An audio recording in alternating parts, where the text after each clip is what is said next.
Prazer, um baita privilégio estar aqui com esses quatro gigantes e nada mais justo do que a gente conversar sobre Guimarães importante, fundamental para essa história aqui, dos pequeninos. Seu Guimarães, conta pra gente como é estar do lado desses três gigantes aqui hoje.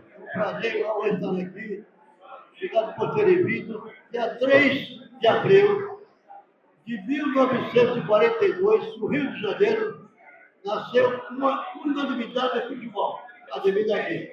Esse para mim foi unanimidade. Olha aqui o Zé Maria, o doutor Paulo César Maluco. Maravilhoso, olha. Muito obrigado. Vamos começar esse bate-papo aqui com esse que nasceu no 3 de abril de 42. O Divino, maior jogador da história do Palmeiras. E eu queria te fazer uma pergunta, Ademir. Te tá numa semana de clássico, né? Teve um clássico na segunda-feira. E a gente tem aqui Palmeiras e Corinthians representados nessa mesa. Como era jogar um derby, seu Ademir? Na verdade, era uma semana diferente. Tudo mais. No treino, mais gente, mais repórter. Queriam saber se a concentração ia ser maior. Nós nos dedicávamos um pouco mais. Então, jogar contra o Corinthians era uma felicidade, porque era mais torcida. Se nós ganhássemos, se o César fizesse gol, fazia gol contra o Corinthians? Não fazia. Normalmente, o nosso prêmio era maior, Zé. A torcida imensa. É claro que nós ganhamos e também perdemos, né? O esporte, a gente aprende a aceitar as derrotas e comemorar as vitórias. Eu acredito, Zé, que eu devo ter jogado mais ou menos uns 57 clássicos contra o Corinthians. Mais de 100. Não, mais de 100 não, eu só tenho 82 anos. Aí botar eu com mais de 100 anos. Eu acho que eu ganhei um pouquinho mais. Não tenho bem certeza.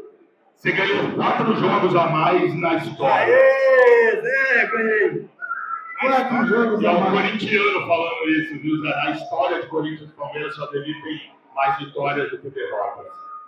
Bom, hoje eu vou tomar até um vinho, porque fiquei sabendo isso. Jogar contra o Corinthians era algo diferente.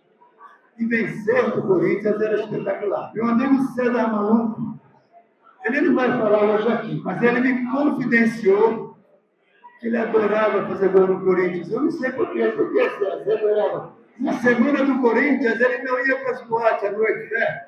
Não ia para as quadras? Não ia para as boates, ficava, dormia cedo, na verdade.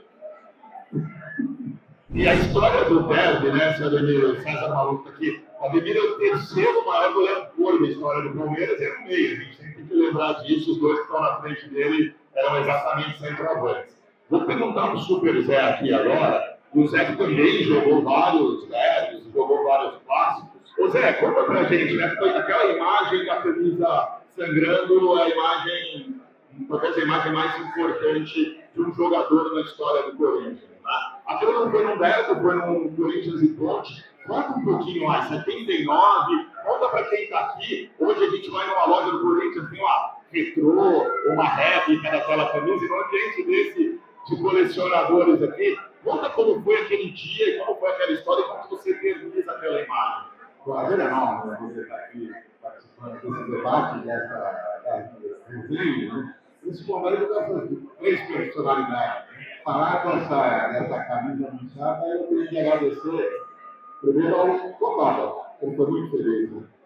Ele tirou a foto e depois deu essa divulgação total. Todo jogo, quando foi uma cabeçada com o Juninho, eu tive problema na testa, a camisa sangrou e essa felicidade do fotógrafo marcou e registrou. E passa a ser, na minha vida, um marco importantíssimo. Até antes da conquista. E tudo uma história, né? Eu sou muito grato a isso, sou muito grato à nossa nação, né? Porque eu lembro sempre desse momento. Isso marca na vida da gente. Então, é gratificante. Eu me sinto honrado por me mostrar essa camiseta, eu sou ainda, apesar do tempo. É que bom, e o reconhecimento, né, do torcedor e dos torcedores, de modo geral. Eu sou de uma geração que não tinha tanta rivalidade. Nossa rivalidade era dentro de campo. Ademir talvez tenha sido feliz, né, porque disse que teve mais vitórias, eu também acho que teve mais. Não acho que teve tanto assim. Os períodos são diferentes, aí depois a gente tem esse dado agora, são diferentes, tá? Mas é gratificante. Eu tenho que agradecer a vocês também, promotores desse evento. Foi para a gente também um prazer de poder estar aqui reencontrando. Antigamente a gente se encontrava fora de campo, como o Ademir falava, que era realmente sempre boate, né? O César Maluco Não era... falando mais nada, tô quietinho. Então, é gostoso de estar revivendo momentos que aconteceram lá atrás, né? Zé, você fez parte também que eu era namorado da dona da maior boate de São Paulo, que era o Unicórnio. Então, segura. Não vou entrar nessa vida. É esse cara. Mas foi bom, foi bom. Acho que nós somos de uma geração que vivemos bem, nos entendemos bem. Eu tenho o prazer de torcendo jogando comigo, o Ademir, felizmente também brincadeiras que o Márcio faz, a gente vem torcendo. E a amizade que a gente conseguiu fazer, eu acho que isso que é o mais importante. Demais, é. E aí o Zé, que tem essa história incrível no Corinthians, está falando de novo os 3 lendas aqui, queria passar a bola para o César aqui e fazer uma pergunta. César, obrigado por estar aqui com a gente. 182 gols da história do Palmeiras. 196. 196. Qual foi o gol mais importante nessa jornada? Foi no campeonato Robertão. Primeiro eu queria agradecer o Bob, que nos trouxe aqui, amigo, irmão, obrigado, Bob. Seu Guimarães, um abraço. Um homem que muita gente não sabe. Primeiro é o seguinte, eu estou alegre de ver vocês de idade, aos 70, 80, 60 anos, 50 anos, nos acompanhar. Porque, infelizmente, o jogador de hoje não sabe o que é isso. Sabe que cada torcedor é um verdadeiro amigo. Né? Por isso que eu sou querido por todos os jogadores, por todos os torcedores. Eu jamais fui apoiado no Palmeiras. Seu Guimarães, vocês não sabem, o Guimarães praticamente jogou o juvenil na minha mão. Porque a maioria dos meus jogadores eram todos daqui. O Serginho, o Magrão, a maioria dos jogadores do Palmeiras saiu daqui. Queria parabenizar o senhor Guimarães. Que Deus abençoe, bastante saúde. Eu tive a coisa mais linda do mundo, usando essa camisa do Corinthians. Não é quando eu fui para lá, não. O Zé conheceu meu filho dele era o Jamelão, presidente dos Gaviões. Fazia aquela música, me dê a mão, me abraça. Me dê a mão, me abraça. Então, eu queria parabenizar todos vocês que teve meu filho campeão. Também estava na oportunidade, né, o presidente dos Gaviões. Falando um pouquinho de Corinthians e Palmeiras agora, já vai falar de seleção brasileira, os 3 aqui jogaram pela seleção, ela na Copa de 70, o seu Divino, o seu Ademir Draguia na Copa de 74, César de 74. César foi artilheiro do Paulista de 71, artilheiro do Brasileiro, artilheiro do Paulista de 67 também, no nome do Robertão. E que perguntas aqui para a gente continuar fazendo esse bate-bola? Para o Zé, primeiro, conta um pouquinho para nós daquela final de 77, conta um pouquinho de família. E depois, para a Ademir e para o César, 2 clássicos aí, 2 clássicos sérios. Aquela derrota do Corinthians no final do campeonato, 1-0, vocês ganharam, conta um pouquinho aí. E aquela virada que eu falei agora há pouco, que vocês 4-3. Conta um pouquinho para o pessoal conhecer. Então vamos começar no 13 de outubro de 77, Zé. Qual é a tua? Marcou, né? Marcou na vida, marcou na nossa vida. 77, na minha vida, marcou mais ainda, porque o ponto da Ponte Preta era o Tuca. E o Tuca era meu irmão. Eu tinha essa obrigação de marcar o Tuca também numa competição final. Foi um jogo histórico, porque a nossa equipe, graças a Deus, com a apoio da torcida, foi muito presente. Foi muito presente. Sabia dos jogos que eram difíceis, como foram. E a gente tinha no banco também uma personalidade que o César e o Ademir fizeram esse cara trabalhar com eles também, foi o Brandão. Acho que o Brandão foi importante naquela situação. Pelas atitudes, a forma que ele fazia com que a gente jogasse. e nos deu força para o coração corintiano, principalmente. Isso é uma questão que marcou, né? A gente viveu desde que o fora de campo foi mais torcedor. Não teve essa felicidade de estar naquela agitação toda, mas a lembrança que o clube nos deixa, nos dá, nos deu, é o mais gratificante. Até hoje você sai, encontra com o torcedor e fala, obrigado por você ter. Não só marcou na vida da gente, mas marcou também na vida de todos. Eu acho que foi mais isso que a gente lembra. E as festanças, né? Os derbys contra o Palmeiras também, com todo o respeito que a gente tinha. Ganhando, perdendo, empatando, a gente continua amigos até hoje. O esporte faz parte disso, é uma competição, você tem que ganhar, perder ou empatar. Mas todos são mais importantes. O que nós fizemos de bem, o que nós fizemos de bom para o torcedor, para o clube, e está registrado, marcado e tem que carregar na história. Seu Ademir, Divino, quando era. O Zé trouxe um pouquinho aqui a história, a figura do seu Oswaldo Brandão, né? Técnico de 54, 77 no Corinthians, técnico fundamental na história do Corinthians e na história do Palmeiras. Conta um pouquinho mais sobre o seu Oswaldo Brandão. Bem, o seu João Brandão chegou em 72 e ele chegou com uma fama de ser assim, meio difícil, né, para os jogadores. O seu Brandão, quando ele chegou um pouco mais velho, ele deu a liberdade para a nossa equipe e nós conseguimos em 72, 73, 74 vários títulos. E o importante é que ele deixava, Zé, uma equipe titular. Nós sabíamos que os 11 eram titulares. Então, esses 11 realmente tinham essa facilidade de treinar, concentrar, se dedicar, vencer, né? Então, no meu conceito, o Sr. Brandão foi o grande técnico que passou na minha vida. Ele me colocou como capitão da equipe. Eu falei, Sr. Brandão, eu não sou de brigar, não sou de falar. Não, mas você vai ser meu capitão. Você lembra disso? Eu não lembro. Então, para mim, na verdade, foi um grande técnico. Em 74, Zé, a gente não pode esquecer, porque eram 20 anos, né? O Corinthians tinha sido campeão em 54. O Corinthians ganha o quarto centenário em 1954, em cima do Palmeiras. Depois vai ser campeão só em 1977, que é o jogo da Ponte Preta, o gol do Brasil. Então são 23 anos. E aí, o que aconteceu? Nós vimos que a nossa torcida era muito pequena. Existiam mais ou menos 100 mil corintianos e uns 20 mil palmeirenses. Mas a nossa equipe era muito boa. E às vezes, num clássico, você precisa ter um pouquinho de sorte também.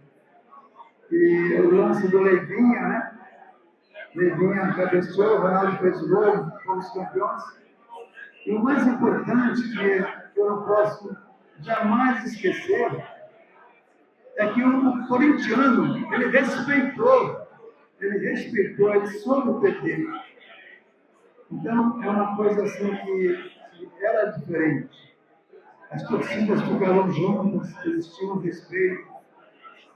Então, esse jogo de 74, realmente, tudo que aconteceu, uma coisa que a gente não esquece jamais, Zé. Foi muito bacana, muito legal. Só fazer um comentário aqui que esse jogo que o senhor Ademir faz referência é o famoso jogo do Ribeirinho, a saída do Ribeirinho do Corinthians. É o Corinthians e Palmeiras de 74. O jogo também está na história aí, um jogo importante, está certamente entre os 5 mais importantes da área de estrutura que ele representa. O Riva já estava no Corinthians desde 1968, e ele não tinha ganhado nada no Corinthians, e ele vai para o Fluminense no ano seguinte, ele já é campeão no clube, e dispensa apresentações quando a gente fala de Roberto Ribeirinho. Roberto Ribeirinho é sensacional, né, Zé? Inclusive, antes do gol, houve o lance do Maurício Pereira. O Luizão Pereira chegou no Ribeirinho, não fez a falta não, Zé. Teve falta, vai. Aí o River falou, foi falta. Eu falei, levanta, aí não foi nada. Você é bom, né? Mas parece é que, na verdade, Zé, não é hoje, se é hoje, o VAR ia falar se era falta ou não. E nesse lance saiu o gol. E depois, não sei se do Faro Viva, mas ele foi para o Fluminense, se deu bem lá, jogou bem lá. Mas o que eu entendi é que o corintiano ele aceitou a derrota, ele soube perder, ele respeitou. Então eu acho que isso é bonito no futebol, você saber ganhar, saber perder. Tá certo, amigão? Tudo certo, Billy. Tudo que você falou está falado. Voltando ao Rivelino, todo o maior jogador do mundo. Billy. O Corinthians fez um mal, mandar o River lá para o Fluminense. Não vamos botar a culpa. O Rivelino nunca ganhou um título. Não é por aí, cara. Vemos a Denise aqui. Não ele. O Corinthians jamais bateu no time que teve em 74. É um passado maravilhoso. Vocês estão vendo o futebol de hoje. Essas garotadas jamais vai ver o futebol que teve nos anos 70. Eu acho que esse respeitado, antes do jogo do Clássico, Corinthians e Palmeiras, esse cara no Pacaembu, lembra? Todos os nossos jogadores que iam jogar, ele estava na preliminar, eles começaram a participar. O Toninho abarcava no bar à noite, lá contra São Paulo. Ele falou: à noite, estou lá, 9 horas. Era uma coisa linda. E vocês estão de parabéns na festa. E ter a era Pelé, né? Você vê o Rivelino foi comparado ao Pelé com o Maradona. Olha que coisa linda. O Maradona disse várias vezes que foi o maior jogador. Conheci o Nelson Duque, que, na minha opinião, o senhor Nelson ele era corintiano. Sabia? O vice-presidente do Palmeiras. Aí ele me mandou para o Corinthians. Mas eu fui, mas sabia que tinha 23 anos nas costas? A São Paulina está rindo ali, porque ele é tricampeã. Libertadores é tricampeã mundial. Tá, vou só passar para a última pergunta aqui para a nossa querida São Paulina, que é fundamental a gente olhar para o passado. Hoje, a Arena Corinthians, hoje, a linda Arena do Palmeiras, só existe que esses caras lá atrás construíram essas histórias. A gente não cuidar do passado, a gente não vai ter um futuro bacana. Então, eventos como esse são fundamentais para que a gente possa lembrar e reviver e rememorar aqui. Então, vamos lá, por favor. Primeiramente, obrigada por compartilhar essas histórias. Eu não conhecia muitas delas, mas a minha pergunta é: para os pequenos que estão iniciando agora no futebol, aqui pelos pequeninos desses, né, qual é a principal dica para esses jovens que estão iniciando agora nessa carreira de futebol? Obrigada, pessoal. Parabéns pela pergunta, porque essa pergunta faz a gente voltar lá atrás do tempo. Essa personalidade aqui. Federino do Jorge. Federino do Jorge marcou a história dos clubes. Eu me lembro que quando o Federino do Jorge competia, eu chego o brilho dos corintianos, principalmente, e fortaleceram as escolinhas para essas categorias. Então aqui nós temos uma representante do início dessa história. E nossa geração hoje é uma geração privilegiada, né? Que a gente viu aqueles campinhos ruins, de nada de ordem, sei lá, não tinha grama, não tinha nada. Hoje é bacana, tinha um monte de coisa. Facilita muito, ajuda eles terem. Mas o trabalho é exatamente esse que o pequeno do Jorge me mostra. Desde garoto de 5, 6 anos, eles já estão tendo contato com bola, contato com o comportamento do campo. Eu acho que o trabalho é esse. O trabalho é esse. Por isso que nós estamos tendo gerações bem muito mais jovens do que eu tinha na época. Eu queria só dizer aos jovens que estão começando hoje, jogar bola, né? E olha um pouquinho para trás, quando estiver lá na obra, não faça o jogador de hoje. Eles dois são artistas. Na década de 60, nós éramos nacionalizados.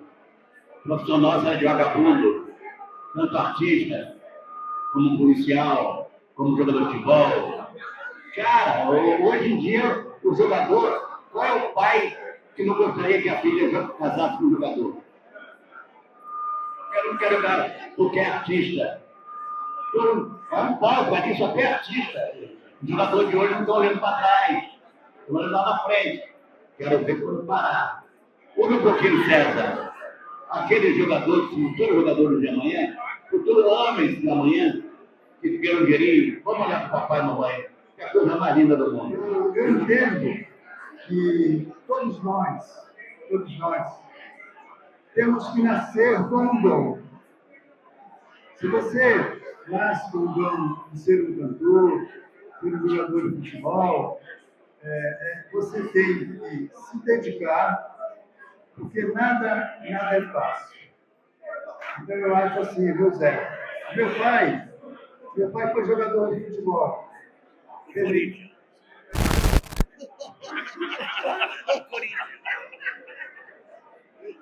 Vou falar, calma. Meu pai teve na Copa do Mundo de 38 na França. O meu pai jogou no Flamengo, foi bicampeão, jogou no Boca Juniors, jogou no Nacional, jogou no Flamengo e jogou no Corinthians. Seu Domingos da Guia.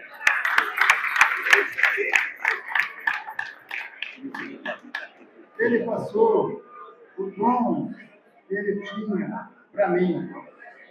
Mas mesmo com o dom, eu tive que batalhar muito para chegar aonde eu cheguei. Então, eu acho que é importante a gente seguir o dom, com esse dom que você nasceu, você batalhar para chegar a alguma coisa. César, por exemplo, ele tinha um dom, fazer gol. Eu queria dizer a você o seguinte, Ademir, você foi campeão carioca, natação, aos 12 anos. 12 anos. Quando pegou na bola depois, ele viu que tornava fácil com o pai dele ser jogador. Sabia aquele pai que dá força pro filho? Aconteceu com o Ademir. E César, tem uma história também do tio Ademir da Guia, que é o maior artilheiro da história do Bangu. Tanto, seu Domingos, conta essa que a gente está terminando, mas não tem como. Na verdade é assim, amigos, olha. Meu pai ninguém conheceu, sabe? Seu Agostinho, o pai do César. Sabe o negócio de um jogo de bicho? Não, isso. A gente agradece essa oportunidade. Está contando algumas coisas aqui para vocês. Eu vi um gol dele que ele estava impedido. O VAR não tinha VAR naquela época. Ademir, o segundo maior artilheiro do Palmeiras, 174, né? 153, porque tiraram o gol dele. A gente vai encerrando por aqui, agradecer a presença de todo mundo, agradecer essas 4 lendas aqui. Esse movimento aqui é super importante, a gente tem que olhar para o passado. A gente está falando aqui somados de mais de 2.000 jogos profissionais. Está falando aqui somados de mais de 30 títulos de futebol. Está falando de seleção brasileira, está falando de Corinthians, está falando de Palmeiras, está falando de uma história riquíssima. Se a gente não continuar preservando, ela vai se perder. Então, quando a gente fala aqui um pouquinho a pergunta, super pertinente pergunta da São Paulina, o que contar para os meninos em tempos de inteligência artificial, é assistir no YouTube, é ver o que esses caras fizeram, é ler, é pegar livro, é ler, é contar, é evidenciar a história. Então, mais uma vez, muito, muito obrigado. Sr. Guimarães, obrigado demais. Se não fosse o senhor, nada disso estava acontecendo aqui. Obrigado.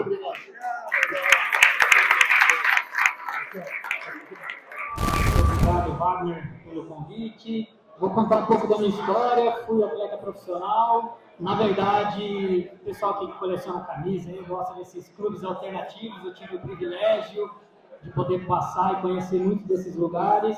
E para os meninos, a gente ainda é Brasil e todos têm esse sonho de ser jogador de futebol, como eu tinha. E na maioria a gente quer ser jogador do clube que a gente torce, que a nossa família torce na maioria. Mas é que a realidade é diferente, né? A realidade é que, infelizmente, ou não sei, no meu caso foi felizmente, poucos conseguem realizar esse sonho. E eu já, nos anos 2000, tive a oportunidade de sair para um pequeno país que é a Armênia, do leste europeu. E lá acabei jogando por 6 anos praticamente, e nesse período eu me naturalizei. E de certa forma isso que projetou minha carreira, isso que mudou a minha vida. Poder representar a Armênia por 11 anos foi, de certa forma, a experiência que eu tenho como a melhor da minha vida, porque culturalmente e profissionalmente eu pude jogar contra Portugal, de Cristiano Ronaldo, Espanha, de Iniesta, Xavi, Fernando Torres, Itália de Pirlo, Buffon, Balotelli. Então, como um menino do interior, sou do interior de São Paulo, que sonhava em ser jogador de futebol e poder disputar esses jogos, Foi assim, maravilhoso e também poder conseguir entender que o Brasil é muito concorrido, o Brasil ainda se tem muitos talentos, mas por milhões de razões, e até falando um pouco da nossa seleção atual, interessante que os meninos hoje em dia já tenham essa percepção de que talvez seja interessante para eles buscar um mercado alternativo, não só mirar as grandes ligas, porque isso realmente não é uma realidade que talvez todos vão conseguir, é um mercado muito concorrido. A ideia de contar a minha história é isso, é para passar para os jovens que talvez eles não vão conseguir atingir os clubes que eles torcem, onde eles querem jogar. A vida vai direcionar, na verdade, para onde eles vão ter as chances. E ter naturalizado a Armênia, poder ter jogado contra essas seleções que alavancou a minha carreira, como eu disse, da Armênia eu fui para a Ucrânia, da Ucrânia a Rússia, Cazaquistão, Arábia Saudita, Emirados Árabes e Grécia. Foi muito subjetivo essa questão de que é o sucesso, ou que eu me dei bem ou não, mas poder ter vivido tudo isso, ter jogado, representado um país por 11 anos, eu acho que realmente foi uma carreira de sucesso. Eu consegui jogar até os 36 anos, então assim, realmente eu tive uma carreira sólida. A questão é que, como eu encontrava muitos meninos brasileiros que saíam cedo, que faziam a carreira, mesmo não se naturalizando por alguns países, mas que conseguiam ter uma carreira, ter uma estabilidade financeira. Hoje eu tenho uma vida tranquila e eu consigo vir aqui, passear no shopping, ninguém me conhece, porque para mim eu queria ser jogador de futebol, como o Wagner também é um amante pelo esporte, pelo futebol. Eu queria jogar futebol, eu não tinha essa pretensão de ser famoso para estar em Big Brother. Então, para mim, foi o melhor cenário possível, né? Eu joguei no futebol, culturalmente, eu conheci muitos países, hoje eu falo 5 idiomas, aprendi o armênio, coisa que o Wagner não aprendeu, eu dava puxando a orelha nele. Eu aproveitei ao máximo o que a vida me proporcionou, e hoje eu entendo que realmente foi uma carreira de sucesso, foi uma carreira vitoriosa, porque tinha um sonho, eu busquei esse sonho. Agora o sonho de jogar em tal equipe não dependia de mim. O que dependia de mim era desempenhar bem e fazer o melhor, que foi o que eu fiz. Se eu não tivesse ido para a Armênia em 2006, um pequeno país que eu nem conhecia onde era, com a pretensão de jogar algum clube aqui no Brasil, talvez eu não tivesse tido uma carreira sólida e nem teria vivido tudo isso. Então, o sucesso não tem uma fórmula única, né? A gente tem várias formas aí de alcançar o sucesso, você alcançou dessa maneira. E eu queria que você contasse pra gente, que aproveitando que a molecada está aqui, o pessoal está vendo aqui, você falou que você jogou com o Cristiano Ronaldo, com o Xavi, com o Iniesta. Qual desses jogadores mais famosos, craques, que você jogou contra foi mais difícil? Que você olhou e falou, pô, esse cara é muito diferente. Conta dessa experiência de jogar com esses caras. A experiência de poder ter jogado contra, na verdade, não com eles, realmente você vê o quão diferenciado eles são. O cara joga muito, cara, Cristiano Ronaldo no jogo em Portugal, nós perdemos de 1-0, ele não jogou nada. Não jogou nada, que eu digo, ia dominar, a bola batia na canela. Realmente, se você não conhecesse, você fala assim, caramba. Só que o zagueiro nosso vacilou com 70 e poucos minutos, né? 30 minutos do segundo tempo, vacilou dentro da área, quem estava lá, ele 1-0, gol dele. Então, assim, você percebe que a frieza dele para jogar, a frieza dele, a concentração dele, cara, é uma coisa absurda, diferente daqui no Brasil, né, que a gente tem essa cultura de reclama, e briga, e tromba, e deixa o braço. O cara perde a cabeça no meio do jogo, e você vê que ele está uns 90 minutos. E, cara, ele errou demais esse jogo, lógico que o treinador ia tirar ele. E ele não deixa cair, né? Ele fica ali o tempo todo. A percepção deles, cara, de futebol, assim, é uma coisa, não sei se isso é da escola do Barcelona ou se é natural deles, mas é uma coisa, assim, que legal ter jogado contra Portugal, marquei um gol contra Portugal, repercutiu muito, mas ter jogado contra essa Espanha, cara, assim, foi fenomenal. E aí você vê o quanto esses jogadores, o cara tá lá é porque realmente, não sei se é a escola ou, como eu disse, o talento, mas é diferenciado, o futebol que esses caras jogam. E agora que você falou desse gol que você pôde fazer contra Portugal, ele fez um gol de falta, praticamente do meio de campo. Queria que você contasse como que foi também fazer esse gol, a emoção de marcar contra Portugal, que não é, né, uma seleção fraca, uma seleção forte, está sempre em Copa do Mundo. Como foi para você fazer esse gol? Como o pessoal me pergunta, quando você está inserido no meio, e eu já estava há muitos anos jogando pela seleção, então de certa forma é mais um jogo contra Portugal, que é uma seleção forte, que a gente, se não tomar cuidado, vai tomar um monte.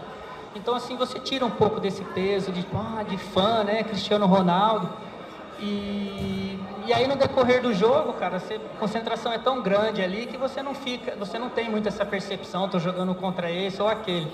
A tecnologia já estava entrando já no futebol. E os treinadores já tinham dados nossos. E o nosso treinador na época era recém-aposentado, que era o Hovsepian, né? Que é o lateral direito, um dos maiores da história da Armênia. E eles já tinham dados de que cada 3 chutes que eu dava, um pelo menos eu acertava, né, no target, né? Que eles falam, acertava no gol. E aí ele me cobrava muito, cara, você tem que chutar, a gente não ataca toda hora contra as seleções, ali na média distância você chuta. Do meio de campo mesmo? É que o Wagner aumenta, ele põe a bola para trás, né? Não foi tão longe assim, mas quando eu sofri a falta, foi até eu que sofri a falta, a intenção minha era cruzar na área, porque de longe, contra Portugal, você fala, cara, vou chutar no gol, o treinador me mata. Só que ele chamou o lateral direito e falou, cara, você tem que chutar, pode chutar. Eu falei, bom, se o treinador mandou. E aí foi o que aconteceu, e assim, o gol repercutiu muito, entrou pro Puskás, né, na época, na seleção do mês, não foi para a seleção final, mas aí, infelizmente, tinha o Cristiano Ronaldo do outro lado que acordou e fez 3, né? Eu achei que tinha ganhado aquele jogo, no final foi 3-1 para Portugal com 3 do Cristiano e o seu de falta. Não, o primeiro gol foi meu, depois o Cristiano Ronaldo fez os 3, nós diminuímos ainda no final, perdemos 3-2. Foi na Armênia esse jogo ou foi em Portugal? Foi na Armênia. É o seguinte, acho que em 2018, eu estava vendo aqui, você desbancou o Mkhitaryan como jogador armênio do ano, né? Queria primeiro saber da sua relação com o Mkhitaryan, como era a relação do Mkhitaryan, ele é um cara de gente boa e tal, e como é que foi para você desbancar ele, que é um dos maiores jogadores da história da seleção armênia, e você se tornou aí o principal jogador da seleção naquele ano específico? Totalmente surpresa. Eu acho que tanto para mim quanto para ele, né? Porque eu tinha 34 anos, mas de certa forma eu me cuidava, eu me preparei para chegar nessa idade bem. E ele tinha sido eleito 7 vezes seguidas o jogador do ano, que realmente ele era o cara lá. Eu brinco com o pessoal que não conhece o Mkhitaryan. Hoje atualmente ele joga na Internacional de Milão. Ele é o Pelé, que eles não tiveram, e o Neymar, que é atual, por exemplo, né? Então ele é de verdade o nome a se espelhar. Ele é representante da Unicef, ele com o futebol, cara, ele representou a Armênia nos maiores clubes do mundo, né? Manchester, Arsenal, quem conhece futebol sabe quem é. Só que, cara, eu tive, de certa forma, o privilégio de jogar na seleção, mas eu sempre desempenhava bem pela seleção, eu me doava bastante, porque às vezes os armênios, cara, eles são de lá, e pô, mais um jogo, a gente é fraco, vai perder, eu tinha, cara, esse é o jogo, vamos jogar. Então eu sempre tive essa questão, pô, vamos representar o país. E apesar de oscilar nos clubes, na seleção eu até que enganei bem. Só que esse ano aí eu tava muito bem, então eu fiz muitos gols, ele teve lesões, não jogou, e quando ele não jogou, eu fui o capitão e assumi contra a Polônia lá. Nós perdemos no último minuto, né, com o gol do Lewandowski, mas eu fui o capitão, fiz o gol que estava levando ao empate. Então, assim, foi um ano que eu representei muito bem. Eu não imaginava que eu ia desbancar o Mkhitaryan. No ano seguinte, ele voltou a ser o melhor do ano, porque eu já estava aposentando. Cara, foi um privilégio de ter acontecido isso. Eu fiquei surpreso, eu não imaginei, por conta do que ele representa, né? Eu era só mais um brasileiro que naturalizou, legal, o Marcos está aí, fala armeno, mas assim, ele estava, não sei se no Arsenal na época, então agora eu posso dizer que eu acredito, né? Que existem coisas que são justas, né? Porque eu achei que ele ia ganhar pelo que ele representava. Cara, e a minha relação com ele é muito boa. Até hoje eu converso com ele. É muito gente boa. A minha menina foi para lá recentemente, ele recebe a gente troca ideia. Então, foi uma surpresa e a relação com ele é fenomenal, cara. Ele é um cara muito gente boa. Tem essa questão também, né? O Mkhitaryan, ele passou pelo Brasil uma época, um time que ele jogava na Armênia fez uma parceria com o São Paulo. E ele ficou uma época aqui, ele fala bem, cara, ele fala bem o português. Agora ele já não fala tão bem, porque ele fala espanhol. Jogando com os brasileiros, espanhol. Mas ele, cara, a mãe dele também é uma pessoa que puxa, né? A mãe dele é uma pessoa que cobra dele. Então, todos os países que ele passou, ele aprendeu o idioma. Então, ele conversava comigo para praticar o português. E no começo foi uma coisa que aproximou a gente, né? Porque ele praticava o português e eu também aprendendo o armeno. Sempre o básico ele falava muito bem. Marcos, você pensa em trabalhar com futebol, já pensou em trabalhar com futebol, tanto na área de gestão, empresarial, agente de jogador, como auxiliar técnico, treinador, você já pensou sobre isso, gostaria, porque você é um cara nitidamente diferenciado, jogou numa posição ali privilegiada que os jogadores têm que ter essa visão de campo, né? Então você pensa nisso?